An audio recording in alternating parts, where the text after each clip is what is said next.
आज हम लोग इस वीडियो में फ्रैक्शन को समझेंगे कि फ्रैक्शन क्या होता है और इसका कॉन्सेप्ट समझेंगे। फ्रैक्शन जिसको हिंदी में भिन्न कहते हैं। जब हम लोग छोटे होते हैं तो टीचर्स आप लोगों को मार्क्स कैसे देते हैं।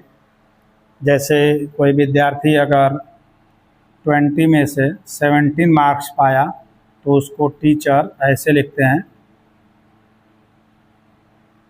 और कोई विद्यार्थी ऐसा हो कि वह 15 मार्क्स पाया 20 में से तो उसको ऐसे लिख दिया जाता है, ऐसे टीचर्स लिखते हैं।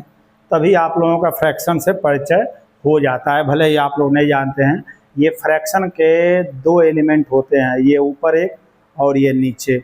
ऊपर और ये एक लाइन खींची हुई है और उसके नीचे, ये दोनों मिलाकर ये टोटल को फ्रैक्शन कहते हैं। इसको पढ़ते हैं 17/20। ये क्या होता है? 17 जो ऊपर है उसको बोलते हैं न्यूमरेटर, NUMERATOR, न्यूमरेटर। और इसको हिंदी में कहते हैं अंश। और ये जो नीचे है, इस नीचे वाले पार्ट को कहते हैं डिनोमिनेटर,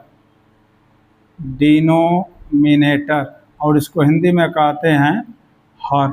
और ये जो लाइन, ये बड़ी लाइन है, इसको बोलते हैं अपान। और इस तरह से इसको पढ़ते हैं हम 17/20। ये हमारा जो मार्क्स के दृष्टिकोण से आप जो समझ रहे हैं, ये बहुत इजी है। 20 में से 17 इसको, और ये हम पढ़ते हैं इसको 17/20। इस तरह से हम लोगों का ये फ्रैक्शन के दो एलिमेंट होते हैं। अब हम लोग इसका और एक कॉन्सेप्ट समझेंगे जो बहुत इम्पोर्टेंट है, जिसका दो पार्ट है, दो डेफिनेशन समझना होता है हमको, इसका दो मीनिंग। पहला, इसका सेंस क्या है वो आप जानते हैं, जो ऐसे है कि आप 20 में से 15 मार्क्स पाए। तो पहला जो हमारा कॉन्सेप्ट है वो ये है कि 20 में से 15, पहला कॉन्सेप्ट अगर ऐसे लिखा हुआ हो तो 20 में से 15। और दूसरा जो कॉन्सेप्ट है ये भी बड़ा इम्पोर्टेंट है। ये दूसरा कॉन्सेप्ट है, इसका मीनिंग होता है कि ये 15 में ये जो अपान है ना, उसका मतलब डिवाइड भी होता है। हमेशा न्यूमरेटर में डिनोमिनेटर से डिवाइड होता है। तो इसका जो दूसरा मीनिंग है 15 डिवाइड बाई 20। ये दो मीनिंग है फ्रैक्शन के, दो सेंस है कि इसका क्या आप मीनिंग समझेंगे, क्या इसका अर्थ है। तो पहला मीनिंग है 20 में से 15, इसकी भी आवश्यकता पड़ेगी आपको। और दूसरा जो सेंस है, जो दूसरा मीनिंग है वह ये है 15 में 20 से डिवाइड करना है।